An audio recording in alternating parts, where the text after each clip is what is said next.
Praise the Lord. Greetings to you in the glorious name of Lord Jesus Christ. परमेश्वर की स्तुति हो आप सबको हमारा प्रभु और उद्धारकर्ता यीशु मसीह के नाम से हमारा वंदन कहता। Welcome you to Bible study. ये जो बाइबल अध्ययन के लिए सबको स्वागत करता। This is our humble prayer that God may bless you and keep you safe these days. ये हमारा नम्र विनती है आप सबको अपने अपने जगहों में परमेश्वर सुरक्षित रखे, आशीषित करे। And all the glory be to the Father, Son, and Holy Spirit. In the name of और Jesus. सारे महिमा पिता पुत्र पवित्र आत्मा को दे रहा। I want you to open to the Gospel of Luke, chapter 5. मैं विनती करता हूँ आप सब भी आज के अध्ययन के लिए लूका रचित सुवार्ता उसका 5वां अध्याय हम बाइबल कॉल कर वो अध्याय में हमारा ध्यान देंगे। This Bible study is based on Luke chapter 5, verses 1 to 11. आज का बाइबल अध्ययन लूका रचित सुवार्ता 5वां अध्याय की आधार पर होने वाला है। So you to open the Bible and hear the message, and when we discuss, you please look into the text also. इसलिए हम दया करके बाइबल को खोलिए और लूका 5वां अध्याय में ध्यान दीजिए। जब वो वचन बताने के समय आपका ध्यान वो वचन पर रहने दीजिए। Luke chapter 5, verses 1 to 11 is Peter and Jesus. लूका सुवार्ता 5वां अध्याय का पहला वचन से लेकर 11वें वचन तक यीशु मसीह और पतरस की बारे में लिखा हुआ है। Chapter 5, 12 onwards, Jesus heals a leper. 5वां अध्याय की 12वीं वचन से लेकर यीशु मसीह एक कोढ़ी व्यक्ति को चंगा करने के बारे में। 5:16 onwards is about forgiveness of sins. उसकी 16वीं वचन से लेकर पाप क्षमा के बारे में लिखा हुआ है। And 5:26 onwards about the calling of Levi and little discussion about gospels and all. 5वां अध्याय का 26वां वचन से लेकर लेवी की बुलावट के बारे में है और दूसरी प्रभु की सुवार्ता की सिखाने के बारे में है। Chapter 4, 16 onwards is about Jesus Nazareth proclamation. मेरा प्रियो 4 अध्याय 4 का 16 से लेकर नसरत घोषणे के बारे में लिखा हुआ है। 4:31 onwards telling us about the ministry of Jesus at Capernaum. अध्याय 4 की 31वां वचन से लेकर प्रभु यीशु मसीह की कफरनहूम में जो उनका सेवा के बारे में लिखा हुआ है।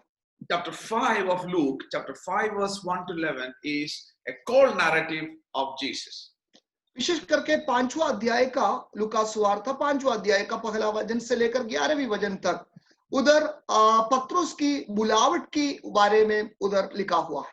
Jesus walked around the Sea of Galilee and called his disciples. उन्होंने गलीला की झील की किनारे में चलकर अपने चेलों को जो बुलाने के बारे में उधर लिखा है। If you go to Mark chapter 1, you see that Jesus walking around the Sea of Galilee and calling Simon, Peter, and Andrew, and also John and James, the sons of Zebedee.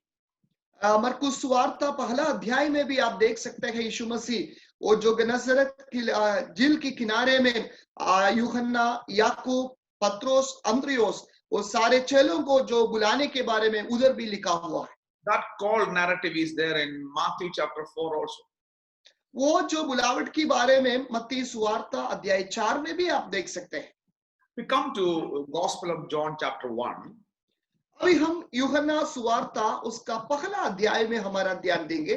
Chapter 1 verse 35 onwards. उसका पहला अध्याय का 35वां वचन से लेकर It's actually John the Baptist introducing Jesus to his disciples. उधर हम देख सकते हैं यूहन्ना जो बपतिस्मा देने वाला अपने चेलों को यीशु मसीह के बारे में वो बताने वाला बात। John the Baptist cried out and said, here is the Lamb who takes away the sins of the world. इधर यूहन्ना जो बपतिस्मा देने वाला चिल्लाकर पुकार कर कहा ये देखो परमेश्वर का जो मेमना जो दुनिया की पापों को उठा के धोने वाला। 1:37 of John says, two disciples heard him speak, they followed Jesus. उधर यूहन्ना की 2 चेलों यीशु को देखकर उनके पीछे चलने लगा। Jesus said to them, come and see.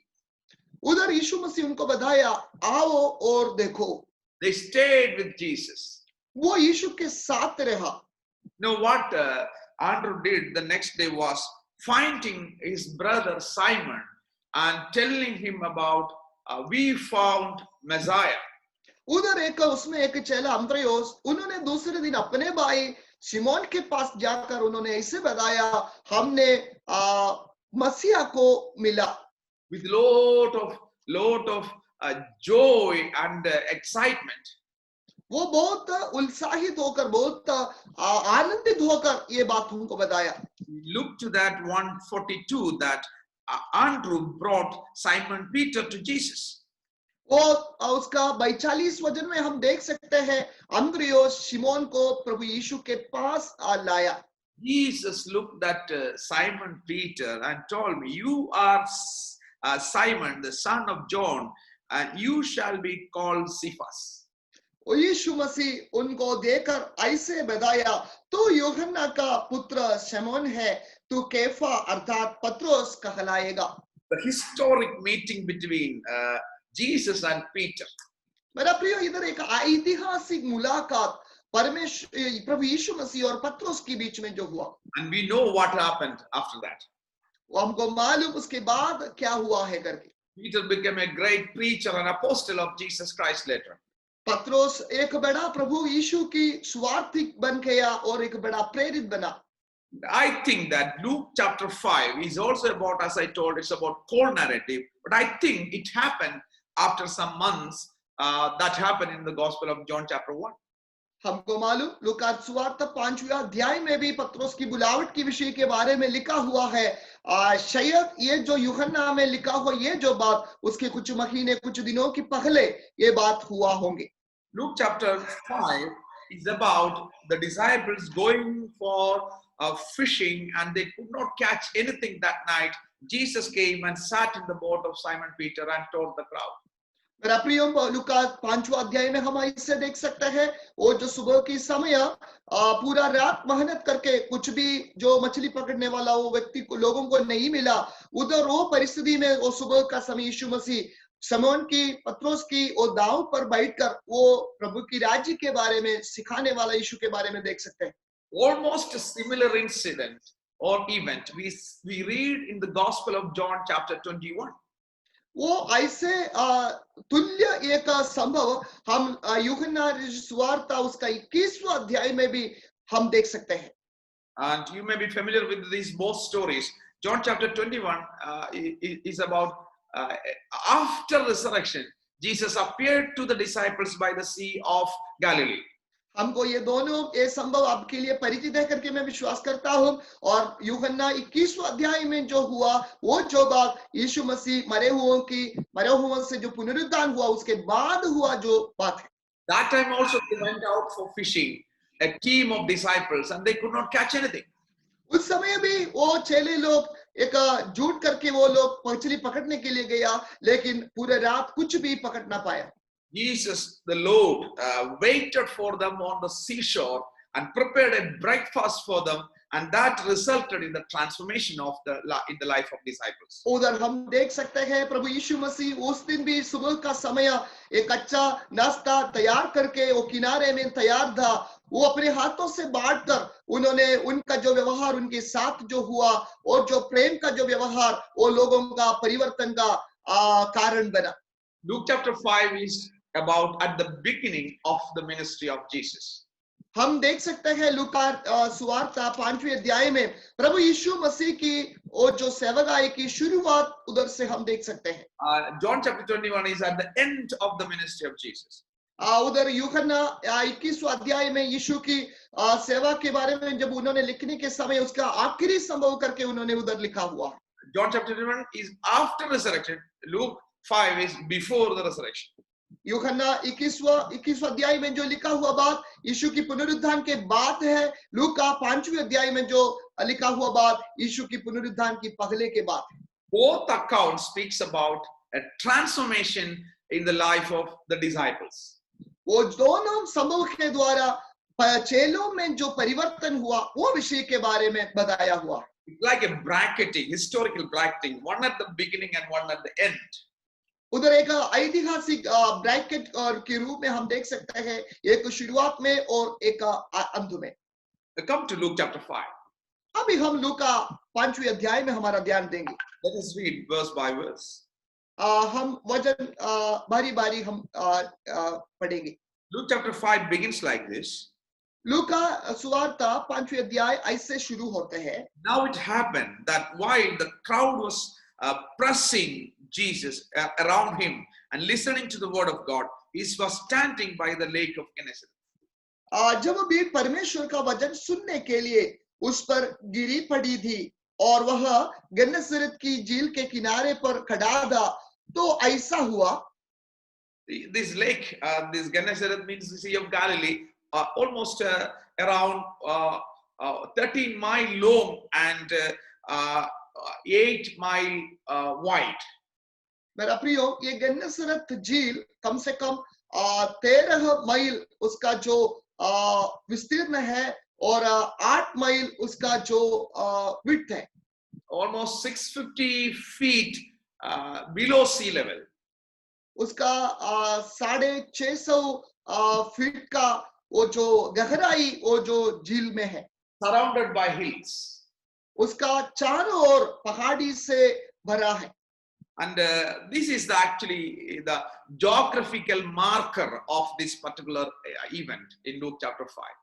ये जो लूका 5वें अध्याय में बताने वाला यो संभव की वो जो प्रकृति का जो स्थिति उस प्रकार उधर है। And the time is morning because the fisherman came and washing the net after a night's job work. So the time is in the morning. इधर जो समय के बारे में आप देखना, सुबह का समय है। सारे मछली पकड़ने वाला वो अपना काम करके अपने जाल को सफाई करने का वो जो सुबह का समय। Look to that particular phrase or look to that particular thing which Luke is telling us. The crowd was pressing around Jesus to listen to the word of God. उधर वो जो लिखा हुआ वो शब्द पर आप थोड़ा ध्यान दीजिए। वो जो भीड़ परमेश्वर का वचन सुनने के लिए आमीन वो यीशु मसीह पर गिरी पड़ती थी। I love that emphasis very much. Luke says now the crowd came because they wanted to hear the living words from the mouth of Jesus. उधर लूका जो बताने वाला वो जो मूल्य देने वाला वो शब्द को देखकर मैं बहुत आनंदित हुआ, क्योंकि उधर भीड़ परमेश्वर की वचन की सुनने के लिए वो जो यीशु मसीह पर गिरी पड़ती थी। We can narrow down the ministry of Jesus into 3 words: teaching, preaching and healing. यीशु मसीह की सेवा को हम 3 शब्द से हम बता सकते हैं, वो सिखाना और प्रचार करना और चंगाई कर देना। Come to Luke chapter 4:44, the last 2 words of chapter 4. उसके पिछले अध्याय का अध्याय 4 का आखिरी वचन उस पर जब हम ध्यान देने के समय Look to the text. The text says, so Jesus kept on preaching in the synagogues of Judea. उधर आप देखना और वह गलील के आराधनालयों में प्रचार करता रहा। So that means you imagine, Jesus going from one synagogue to another synagogue on Sabbath days, and he was preaching the word of God in those synagogues. आप कल्पना में आप कल्पना करके आप देखिए, आपकी मन में वो विचार को देखिए। यीशु मसीह हर एक आराधनालय में एक शब्द का दिन एक छोड़कर दूसरी जगहों में जाकर वो प्रभु की वचन को प्रचार किया।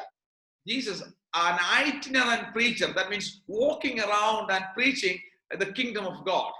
यीशु मसीह ऐसा एक अच्छा प्रचारक प्रभु की राज्य के बारे में वो हर जगहों में घूमकर वो जो जाकर वो जो फिरकर ये बातों को प्रचार किया।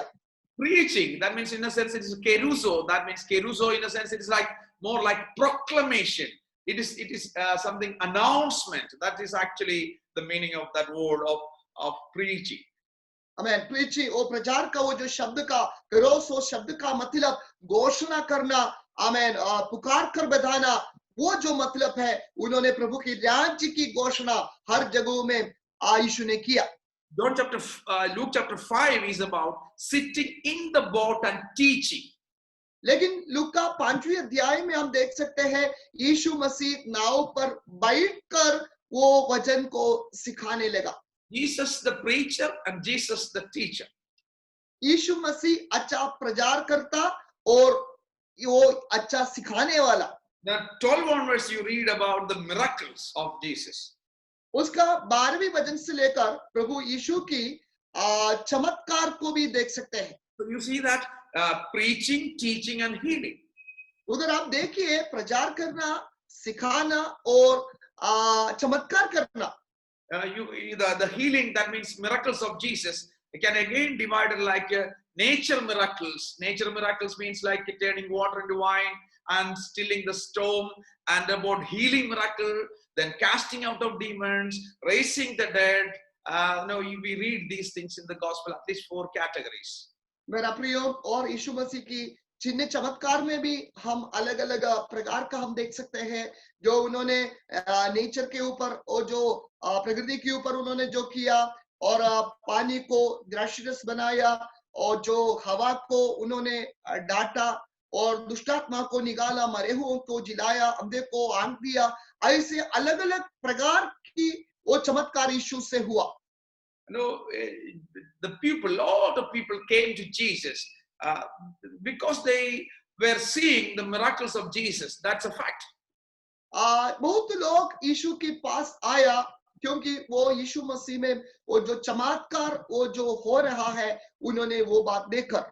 Now I told you that Luke chapter 5 is about the initial phase of the ministry of Jesus. अब लूका 5वीं अध्याय में यीशु मसीह की सेवा की शुरुआत की दिशा के बारे में बताने वाला एक अध्याय है।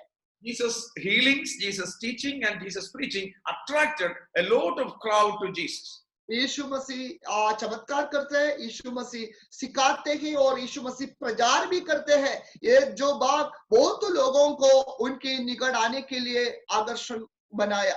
I like that writing of Luke telling that now in Luke chapter 5, Luke telling that the crowd came because they wanted to hear the word of God from Jesus.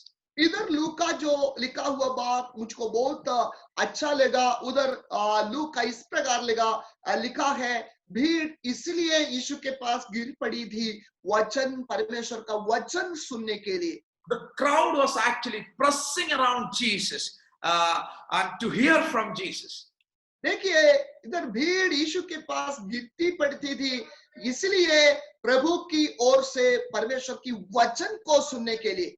I know that coming closer is also intended. They wanted a touch from Jesus. That's right.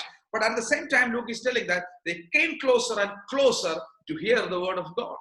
यीशु मसीह की एकदम निकट आना उनकी ओर से एक स्पर्श भी वो लोग चाहता था, लेकिन उससे भी बढ़कर इधर लूका जो मूल्य दे रहा है वो जो लिखने के द्वारा वचन की सुनने की बातों के बारे में। They were hunger to hear the word of God. मेरा प्रिय वो भीड़ वो जो लोग वो भूखा था परमेश्वर की वचन की सुनने के लिए। God's word is the bread of life which satisfies our soul. सचमुच परमेश्वर का वचन जीवन की रोटी है जो हमारी आत्मा को हमारा प्राण को भी ठंडा करने वाला। If you read the story of John the Baptist, he did not do any miracle, but his preaching of the word of God attracted a lot of people to him. इधर हम यूहन्ना जो बपतिस्मा देने वालों के बारे में देखने के समय उन्होंने कोई भी चिन्ह चमत्कार नहीं किया, लेकिन उनका जो प्रचार उनका जो सिखाना वो बहुत लोगों को उनके निकट आकर्षित करवाया।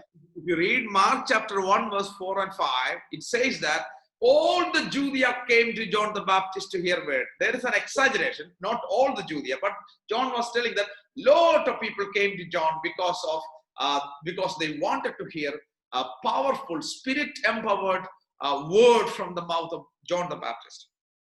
मार्कुस की सुवार्ता में हम देख सकते हैं सारे यहूदी उनके पास आया करके लिखा है, लेकिन यूहन्ना की सुवार्ता में भी हम देख सकते हैं बहुत लोग आमीन यूहन्ना की आत्मा से भरकर जो उनका जो प्रचार उनका जो घोषणा सुनने के लिए बहुत लोग यूहन्ना के पास आया। God's word is so powerful. God's word attracts people because they wanted to hear God's word. परमेश्वर का वचन बहुत सामर्थ्यशाली है और वो जो लोग वचन को सुनने के लिए वो उनके पास आमे गिर पड़ती थी। I remember the story of Jonah. I believe sincerely that Jonah had only one single sermon. He went to the city of Nineveh, but all the city, including the kings, all came to their knees because when they heard the word of God from Jonah.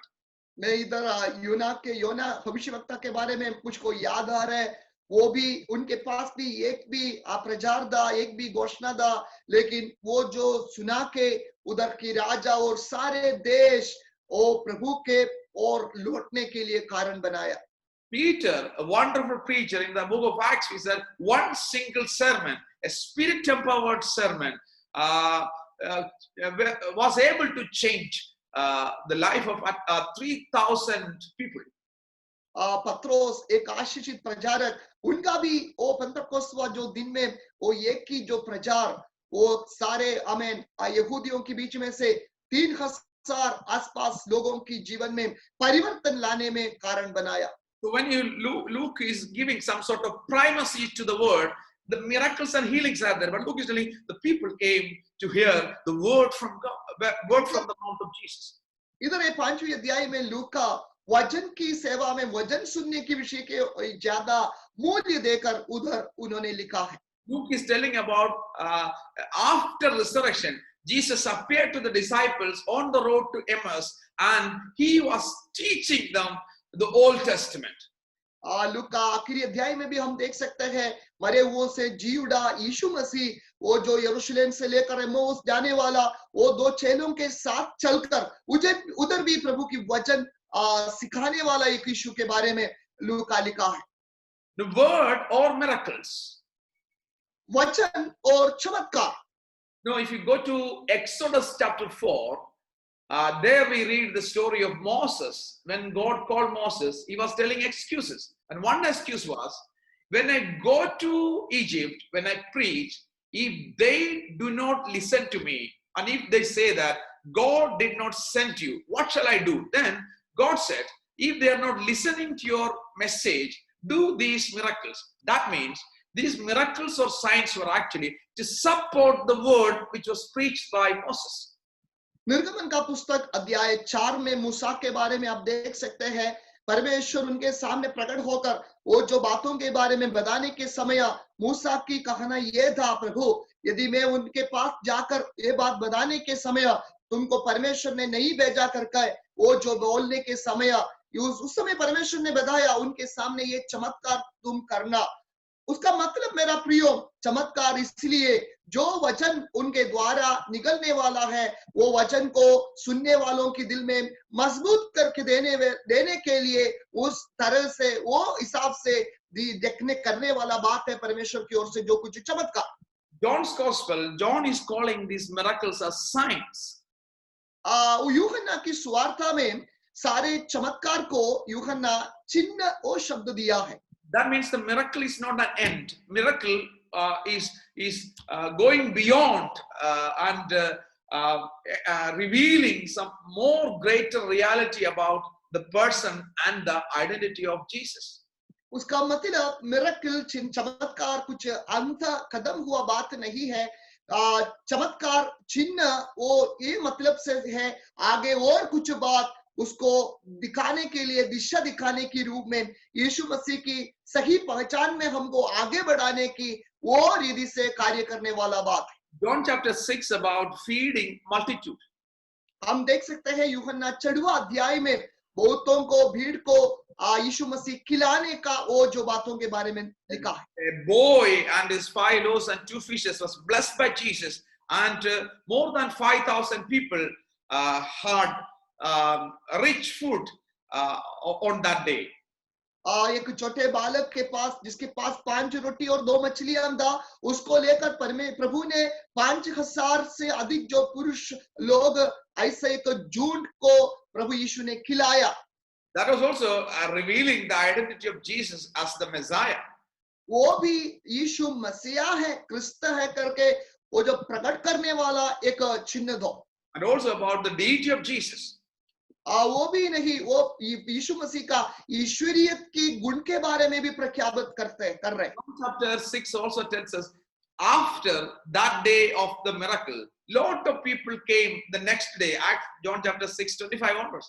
But Jesus did not multiply any bread or fish for the next day. He asked them, seek the food, that which is lasting. And he also told them, I know why you are searching me. It's because you ate food yesterday. So Jesus was telling them to prioritize things. That means the food which is lasting and food which is perishing. So need to prioritize between what is lasting and what is perishing.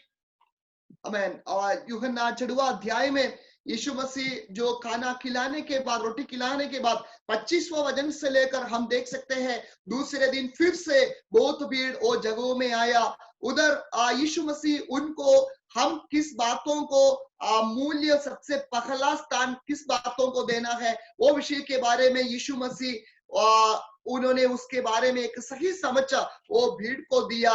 मेरा प्रियो, यीशु मसीह की कहना ये था, वो जो नाश होने वाला रोटी के लिए नहीं, एक अविनाशी जीवन की रोटी, वो बातों को हम सबसे पहला स्थान देने के बारे में यीशु मसीह उस दिन, वो जो दूसरे दिन, वो जो रोटी खाने की इच्छा से जो लोग आया, उस दिन एक भी रोटी उनको बिना देकर वो शिक्षण प्रभु यीशु ने दिया। वो हम यूहन्ना 6वां अध्याय में हम देखते हैं। So we need to prioritize. That means God, Jesus Christ, the Lord God is more important. To see the glory of the Lord God is more important. Eternal things are important. Salvation is important. Our redemption and our names are written in the book of life. Those things are important. Rather than running after the miracles, we need to be rooted in the Word of God and knowing more and more about Jesus and faithfully following Lord Jesus is needed. चमत्कार की पीछे भागने से बढ़कर हम ये बातों पर ध्यान देने के लिए यीशु मसीह उसके द्वारा हमें संदेश दिया। हम सबसे पहले हमारी अनंत काल की जीवन के बारे में, प्रभु यीशु की पहचान में बढ़ने के बारे में और अविनाशी जो मीरास को प्राप्त होने के बारे में, हमें जो ऐसा जो अनंत काल की बातों पर पहला स्थान देने के लिए वो विषय के द्वारा उधर प्रभु हमें समझ लोगों को दे रहे। And in the book of Acts we read that God graced apostles to do the miracles, or God himself was working through the apostles where the gospel preached. That was to open the eyes of the people. That's the one thing. The other thing, in the life of the believers, God is merciful, God is compassionate. When we pray, God is able to do a miracle, but we should focus on God's word, and also we should know more about God, and we should be humbly and faithfully walking before God and loving God more than any of these things. मेरा प्रियो, प्रेरितों के कामों की पुस्तक में भी हम देखते हैं परमेश्वर प्रेरितों को कृपा दिया वो जो चमत्कार करने के लिए। वो भी नहीं, हमको मालूम परमेश्वर अपने लोगों की सारे परिस्थिति के बारे में वो जानने वाला प्रभु है। वो दयालु है, करुणामय है, वो हमारे सारे जरूरत को जानने वाला है, वो हमारे प्रार्थना का उत्तर भी देने वाला है। लेकिन सबसे महत्वपूर्ण स्थान सबसे पहले प्रभु की वचन को हम देना है।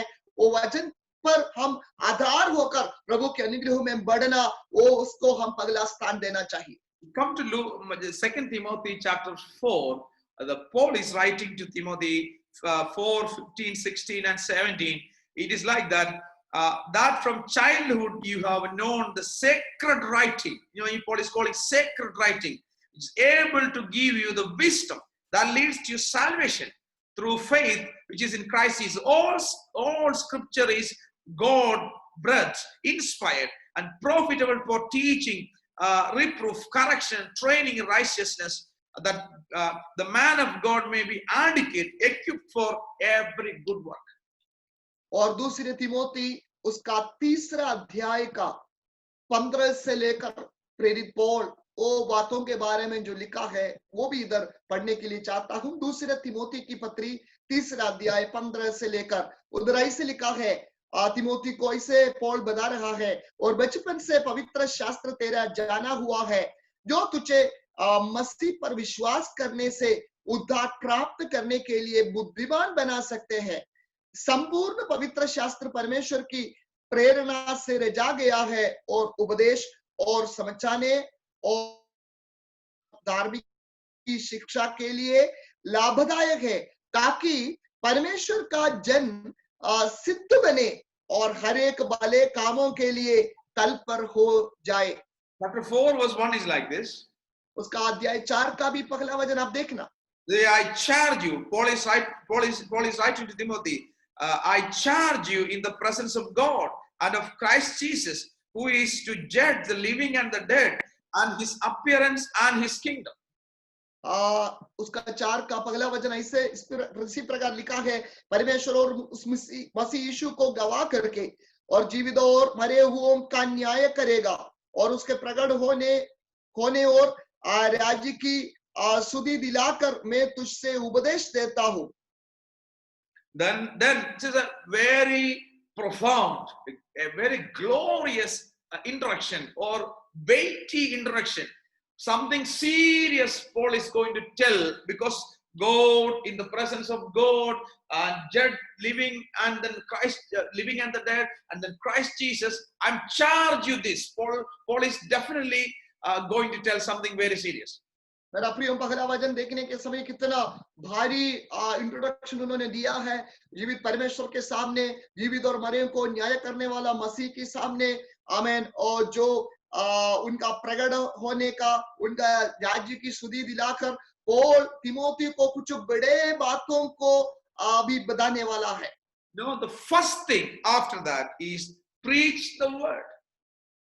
का दूसरा वचन में देखना, पहले ये बात उन्होंने बताया कि तू वचन का प्रचार कर। Now, what we are arguing today is this. We know the reality of miracles and other things our need, but in the midst of that, we need to see the glory of Jesus, the glory of our God, and also we need to be hunger more and more about God's word and reading it, absorbing it, and growing in Christ Jesus. मेरा प्रियो, आज आपके सामने समझाने की, ये जो बात समझाने की हम कोशिश कर रहे हैं, चमत्कार सब कुछ सही है, लेकिन मेरा प्रियो, प्रभु की वचन का मूल्य कितना बड़ा है वो आप देखना। और वचन में हम प्रभु यीशु में हमारा जो बढ़ोतरी जो होना चाहिए, वो उसको कितना मूल्य वचन में दिया है। Not turning to the left side or not turning to the right side, walking straight in the path of God's word, and God's word is inspired by the Holy Spirit. मेरा प्रियो, हम धैनी और बहनी मत देखना, हम प्रभु पर अपने मन को लगाकर वचन की आधार पर उसमें हम मजबूत होकर प्रभु की अनुग्रह में बढ़ना, सिद्ध होना। John chapter 6, Jesus said to the crowd that I know why you are seeking me. यीशु मसीह यूहन्ना 6 अध्याय में उन्होंने उसी प्रकार बताया, हमें भीड़ को बताया, मुझको मालूम तुम किस कारण से मुझको ढूंढ रहे करके। Why we seek Jesus? Is it for some material, small benefits, physical benefits, or for everlasting peace? And seeing the glory of Jesus, loving Jesus, and enjoying and thanking the Lord for the wonderful salvation which He already given us. Is it for such things or for small things? सचमुच मेरा प्रियो, हम क्यों प्रभु की खोजी हो रहे? क्या हम प्रभु की महिमा देखने के लिए, अनंत जीवन का वो जो मिराज को प्राप्त होने के लिए, वो जो स्वर्ग में रखा हुआ, वो जो अविनाशी बातों का, वो महिमा की, प्रभु की महिमा की बातों का भागीदार होने के लिए, और हम क्या ये दुनिया की छोटी छोटी बातों के लिए, किस कारण से सचमुच हम प्रभु की खोजी हो रहे? From Luke chapter 5 verse 1, I explained this much about this because I see a primacy of the word in this passage. मेरा प्रियो, लूका सुवार्ता 5वें अध्याय का पहला वचन से मैंने इतना इसलिए बताया, परमेश्वर की वचन का मूल्य, उसको हम देने वाला प्रायोरिटी, उसको जो प्रधानता कितना आमेन ज्यादा होना चाहिए। The primacy of the word and the glory of Jesus. ओ परमेश्वर की वचन का जो मूल्य कितना बड़ा है, और प्रभु यीशु की महिमा कितना बड़े है। You see that 5 verse 2 and 3, and he saw, all the crowd, they were pressing around Jesus. And I think Jesus is unable to stand properly on the seashore to take a decent class for them. So Jesus saw two boats at the edge of the lake, and he got into the boat of Simon Peter, and he sat in the boat and started teaching the crowd. मेरा प्रियो, यीशु मसीह के पास वचन सुनने के लिए जो भीड़ गिर बैठती थी, उस समय मैं इसे सोच रहा हूँ, वो खड़े होने के लिए भी उनसे नहीं हो रहा था, लेकिन उधर उन्होंने देखा दो नाव वो जो किनारे पर लगी हुई, उन्होंने देखा उसमें एक में बैठकर वो लोगों को सिखाने लगा. Two empty boats in the morning. After all the night's toil, they could not catch anything. So Jesus got a seat in the boat to sit down and teach the crowd. वो उधर देखिए, दो खाली हुआ वो जो नाव, वो खाली है पूरा. आमीन. वो जगह प्रभु ने बैठकर वचन को सिखाने के लिए उन्होंने इस्तेमाल किया. A heaven allowed failure in the life of Peter and the other disciples. सचमुच स्वर्ग अनुमति दिया हुआ एक हारने का जो कार्य पत्रोस और बाकी चेलों के जीवन में जो हुआ. Jesus sat down in the boat, the text says. यीशु मसीह और जो नाव पर बैठकर सिखाने लगा. A rabbinical style. The rabbis of Jesus of those days were sitting down and teaching. उधर मेरा प्रियो, यीशु मसीह आमीन और नाव पर बैठकर आमीन, जैसे गुरु लोग यहूदियों के बीच में वो जो रबाई और जो गुरु जैसे बैठकर दूसरों को सिखाते हैं, उसी प्रकार उन्होंने किया. People came to hear the word. Now Jesus was sitting in the boat and teaching the word. यीशु मसीह नाव पर बैठा और लोग आकर खड़े होकर प्रभु की वचन सुनने लगा. We can imagine, all those people, they're standing by the large crowd, standing by the shore of Galilee, and Jesus, the master teacher, sitting in the boat and teaching. Maybe Peter and other disciples are standing in the water, and a wonderful spellbound audience listening to the master teacher, and he was teaching them the word of God, the bread of life. आप आपके मन में देखिए वो जो बातों को कल्पना कीजिए. यीशु मसीह जो नाव पर बैठकर सिखा रहा है, वो जो बड़े भीड़ चारों ओर खड़े हैं, शायद वो पत्रोस और बाकी लोग जो मछली पकड़ने वाला, वो भी शायद पानी में खड़े होकर प्रभु की वचन सुना होगा. लेकिन देखिए वो जो भीड़ की जो स्थिति, उधर का जो संगति का वो जो हालत, उसका सिचुएशन, परिस्थिति आप देखिए. A wonderful and rich morning of dividing the word. सचमुच इतना आशीषित एक सुबह का समय है, परमेश्वर की वचन जो बांटने वाला, वो जो दिन का सुबह. Matthew chapter 5 says like this: Jesus went up to the mount and Jesus sat down. The disciples came and he started to teach them. मत्ती 5वां अध्याय में आप देख सकते हैं, यीशु मसीह पहाड़ी के ऊपर चढ़कर उधर वो बैठा, उसके बाद चेलो आया, वो उनको सिखाने लगा. John chapter 7, there is another story. The temple police, they are sent to arrest Jesus. They came to arrest Jesus and they attended the class of Jesus and returned without arresting Jesus. Then the authorities asked them, why you did not arrest that teacher? Then arrest Jesus. Then they said, no one has ever taught like this. They were astonished by Jesus' class, and they were in a sense arrested by Jesus' class, and they went without arresting Jesus. Jesus was a master teacher. मेरा प्रियो, यूहन्ना 7वां अध्याय में आप देख सकते हैं, मंदिर की जो सिपाहियों को और उनको यीशु को पकड़ने के लिए जब भेजने के समय वो लोग पकड़वा नहीं पाए. वो लोग आकर यीशु मसीह का शिक्षण सुनकर वापस गया और वो ऐसे बता रहा था, ऐसे प्रकार इसी प्रकार सिखाने वाला एक सिखाए को हमने अभी तक नहीं देखा. उनकी सिखाने का तरीका में भी वो लोग आश्चर्य हो गया. जो पकड़ने के लिए आया वो बिना पकड़कर उनका शिक्षण को उसके भागीदार होकर वो वापस लौटा. No, as prophet said, the Galilee of Gentiles. Now the Galilee was seeing the light. इसलिए जो भविष्यवक्ता जो बताया हमें, गलीला की जो हर एक जाति आमेन जलीला की सारे लोग आमेन परमेश्वर का जो महिमा को ज्योति को वो जो उजियालों को उन्होंने देखा। How long Jesus' class continued? मेरा प्रियो कितने देर तक उनकी वो जो सिखाना आगे बढ़ा। No idea from the text. No clue we are getting from the text. सही में वो जो पुस्तक में कितने देर तक हुआ करके हमको कुछ भी जानकारी नहीं मिल रहा है। What was the content of the teaching? लेकिन वो जो सिखाने की किस विषय की आधार पर था, Nothing is written in this passage. उसमें कुछ भी ऐसे किस विषय के बारे में उसमें नहीं लिखा है। But from the whole Gospels, we know that the kingdom of God was central to the teachings of Jesus. He was teaching about God's reign and rule through parables, through stories. And so that means this class continued with a lot of illustrations, with the sayings, with the parables centered around the reign or rule of God. That means the kingdom of God. लेकिन हम सारे बाकी सुवार्ता में बाकी वचनों से एक बात हम समझ सकते हैं, यीशु मसीह हमेशा एक ही विषय की आधार पर प्रचार किया, परमेश्वर की राज्य की विषय में अलग अलग दृष्टांत के द्वारा, अलग अलग कहानी के द्वारा उन्होंने परमेश्वर की राज्य की घोषणा हर जगह में कर रहा था।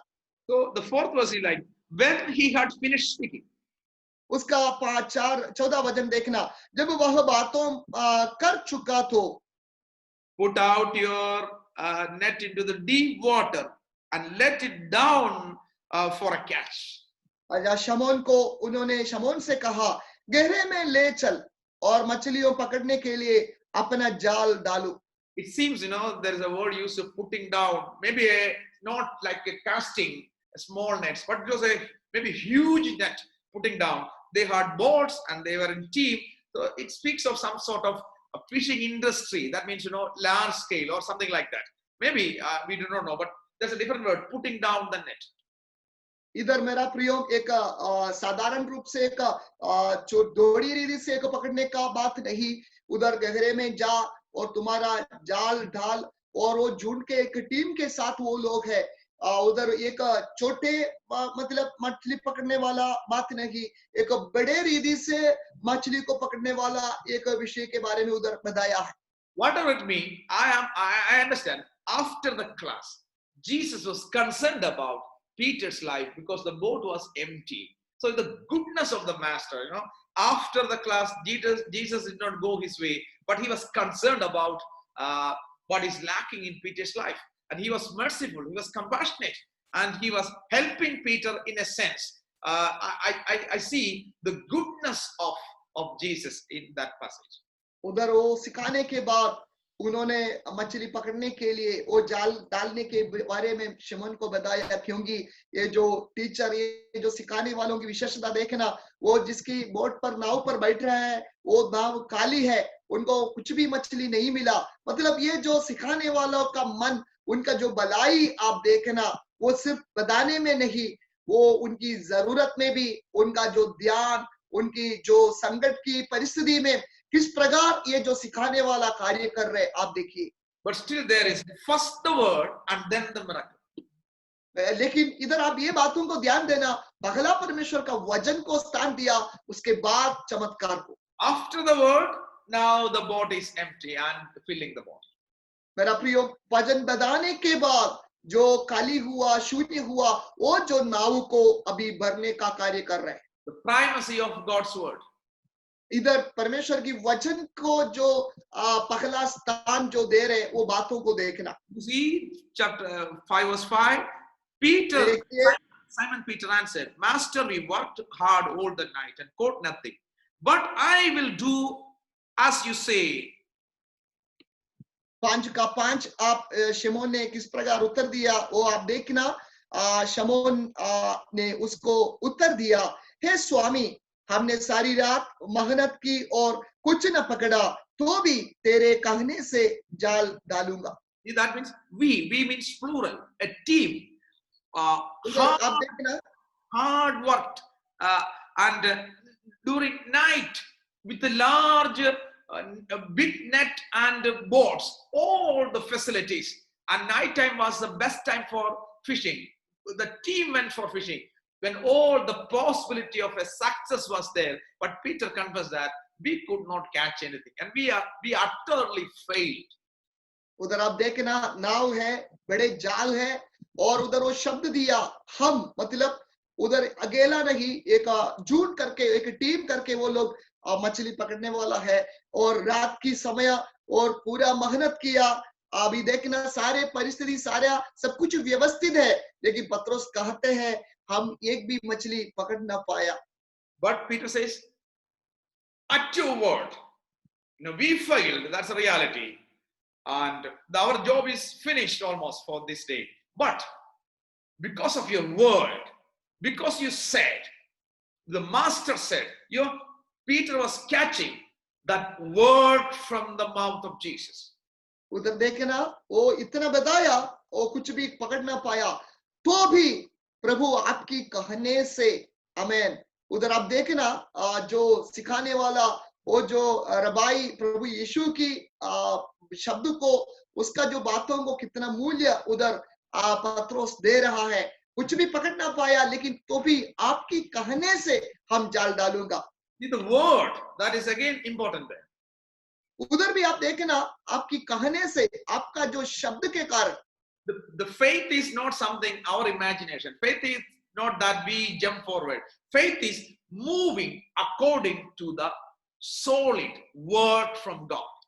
सचमुच मेरा प्रियो, विश्वास ऐसे कुछ हमारे कल्पना से कुछ उड़कर आने वाला बात नहीं। सही में विश्वास, जो कार्य करने वाला विश्वास, सुनने वाला वचनों से हम आधार पर जो विश्वास है, वो विश्वास है सही विश्वास। Faith is trusting God and His word. सचमुच विश्वास परमेश्वर की वचन पर और परमेश्वर पर हमारा जो भरोसा हम रखते हैं, वो है सही विश्वास। God called Abraham.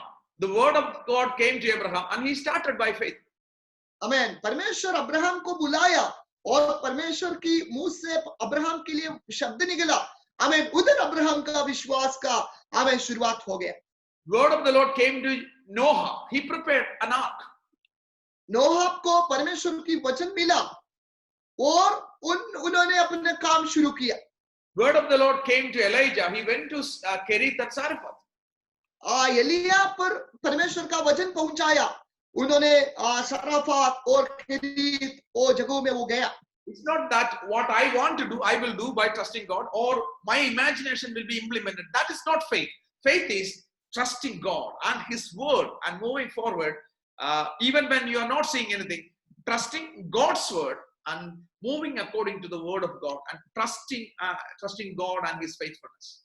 मेरा प्रियो, हमारी कल्पना से उड़कर आने वाला किसी विचारों के ऊपर नहीं, हमें प्रभु की वचन को सुनकर उस पर हमारा मन को लगाकर वो वचन के कारण परमेश्वर पर विश्वास करके, भरोसा करके, वचन को सुनकर वचन पर भरोसा करके, विश्वास करके उसके अनुसार आगे बढ़ने वाला वो विषय को विश्वास कहते हैं।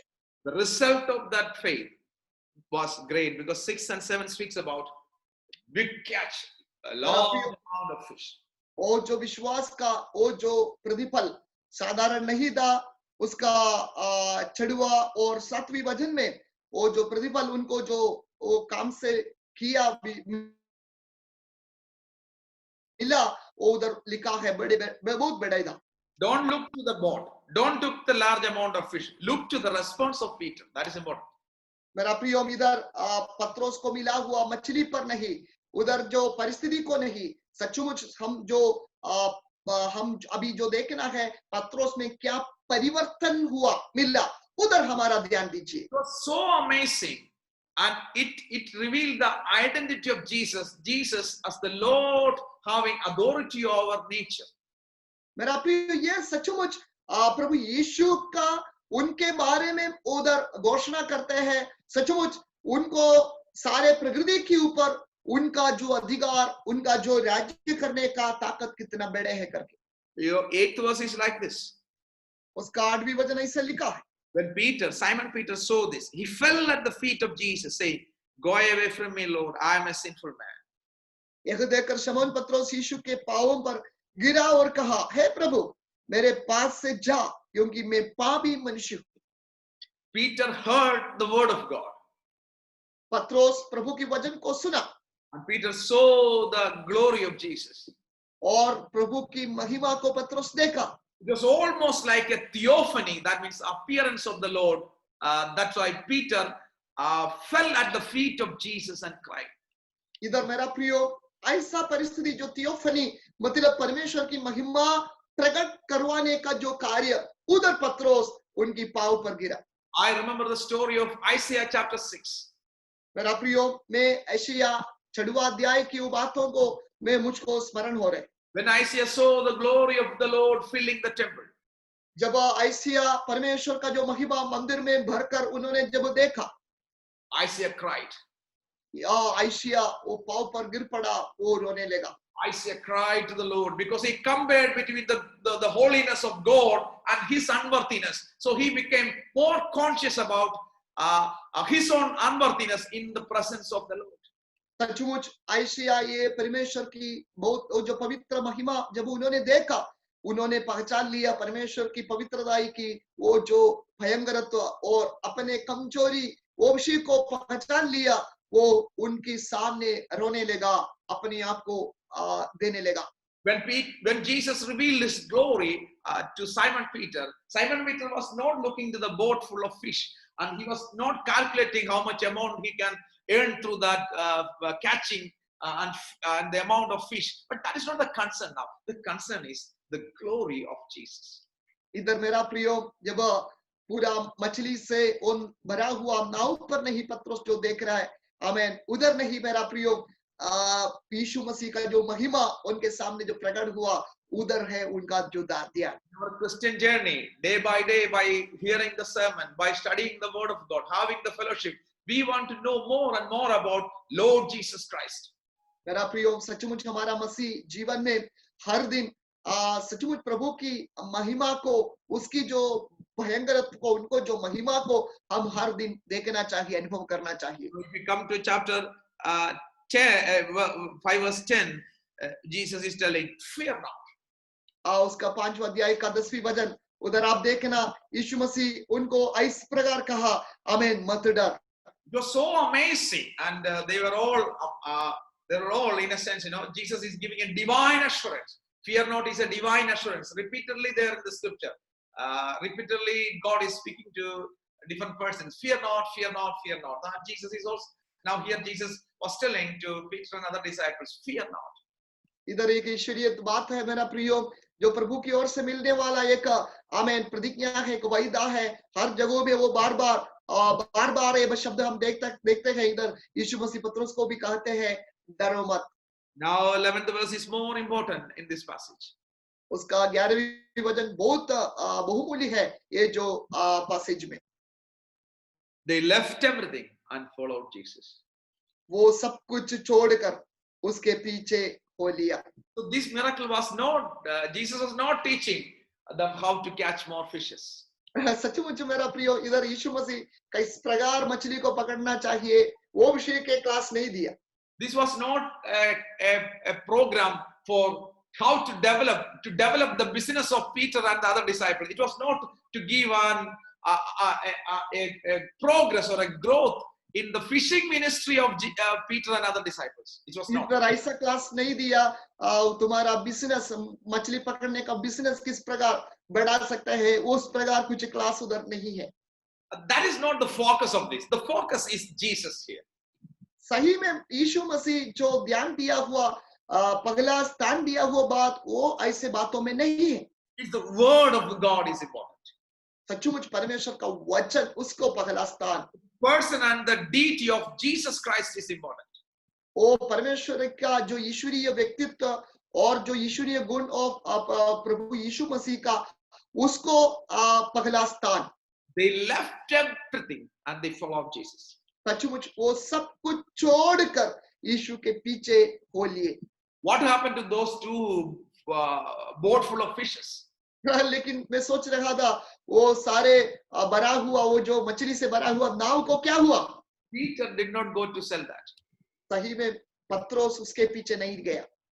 Peter and other disciples, they decided that the glory of Jesus is far more important or glorious than this catch of fish. बच्चों जो मिला हुआ पकड़ा हुआ ये मछली से बहुत गुना बढ़कर है यीशु मसीह में जो महिमा वो लोग देखा. So that they followed Jesus with they submitted to their life to Jesus, and they decided to follow Jesus very closely in his ministry. इसलिए मेरा प्रियो वो लोग यीशु के पीछे चलने लगा, यीशु के संग रहने लगा, वो बातों को उन्होंने ज्यादा मूल्य दिया. It is not business, it is kingdom concern, it is gospel, it is the glory of Jesus. It's about salvation, it's about making fishers of men. इधर मेरा प्रियो ये कुछ बिजनेस नहीं, इधर मेरा प्रियो ये परमेश्वर का राज्य की बात है, ये जो सुवार्ता की बात है और इंसान को आत्मा को छुड़ाने का कार्य है. Jesus said, I will make you fishers of men. यीशु ने उधर पतरस को बताया, मैं तुमको वह इंसान को पकड़ने वाला बनाऊंगा. A call for a greater service in the kingdom of God. सचमुच मेरा प्रियो परमेश्वर की राज्य की सेवा के लिए को गंभीर बुलावट उधर मिल रहा है. Acts chapter 2 speaks about Peter's sermon. प्रेरितों के कामों का पुस्तक दूसरा अध्याय पतरस की प्रचार की विषय के बारे में कहते हैं. As I told, a spirit empowered sermon through Peter. 3,000 people believed and decided to follow Jesus. मैंने बताया आत्मा से भरा हुआ एक संदेश पतरस के द्वारा होने के समय लगभग 3,000 लोग उस दिन परिवर्तित होकर प्रभु के पास लौट कर आया, प्रभु को अंगीकरण किया. The primacy of the word of God and the glory of Jesus. मेरा प्रियो परमेश्वर की वचन का जो पहला जो स्थान जो दिया और यीशु की महिमा को जो स्थान मिलना है. Following Jesus with all the heart, with all the might, and with all the strength. पूरे दिल से पूरे ताकत से हमें प्रभु यीशु की अनुकरण करना, उनके पीछे होना, वो जो बातों की महिमा देखना. John chapter 21, Jesus asked to Peter after that this similar event, do you love me more than this? यूहन्ना 21वां अध्याय में वो जो सही वो इस प्रकार एक कुछ संभव उधर भी हम देख सकते हैं. उसके बाद यीशु का ये सवाल था, क्या शिमोन ये सारे बातों से अधिक क्या तुम मुझको प्रेम करते हैं? Let us thank God for our family life. Let's thank God for our children. Let's thank God for our vocation, our good jobs, our good things which God already given us. You should thank God for that. At the same time, loving Lord God, Lord Jesus, more than all these things. The primary concern, the primary focus is about Jesus as being our Lord of our life and the Savior of our life, and following Lord Jesus faithfully. हमारा परिवार के लिए धन्यवाद, बच्चों के लिए धन्यवाद, सारे बातों के लिए धन्यवाद. लेकिन मेरा प्रियो सब कुछ है, लेकिन सबसे पहले स्थान, सबसे पहला प्रेम प्रभु को देकर उनकी इच्छा को पूरा करवाने वाला होकर उनके पीछे होने लगना और उनकी इच्छा को पूरा करके हमें उनकी सचमुच उनकी महिमा का कारण बनना. I say that along being a good father, being a good family member, being a good citizen, being a good human person, everything, we should thank God for everything. At the same time, in our life, our call is to follow Jesus Christ. In the midst of all these responsibilities, loving the Lord with all the heart, with all the mind, and with all the strength. मेरा प्रियो हमारे परिवार में भी हम शायद एक अच्छा पापा होकर, अच्छा पिता होकर, अच्छा बेटा होकर, भाई होकर हमें हर बातों में हम ध्यान देना अच्छी बात है, करना चाहिए, लेकिन उससे बढ़कर परमेश्वर को प्रेम करना, उनकी इच्छा के अनुसार चलना, हमें उनकी महिमा का कारण बनना, हमें उसको पहला स्थान देना. Primacy of the word of God and the glory of Lord Jesus. सचमुच परमेश्वर के वचन को जो पहला स्थान मिलना है और यीशु मसीह की महिमा को भी. Read the scripture more and more these days. सचमुच इन दिनों में प्रभु का वचन बार-बार पढ़ना, मनन करना. Know the glory of the Lord Jesus more and more. और यीशु की महिमा के बारे में और उसके बारे में आगे बढ़ना. Be humble, holy, and faithful, and be fruitful in the ministry of the gospel of Jesus Christ. सचमुच प्रभु की सेवा में, उनकी बातों में हम सही में आगे बढ़ना और फलवंत होना। All the glory be to the Father, Son, and the Holy Spirit. सारे महिमा पिता पुत्र और पवित्र आत्मा को दे। In the name of Jesus Christ, our Lord. यीशु मसीह हमारा प्रभु और उद्धारकर्ता, उसके नाम से Thank you very much. सबको धन्यवाद। God bless you. प्रभु आपको बहुत आय से आशीषित करे।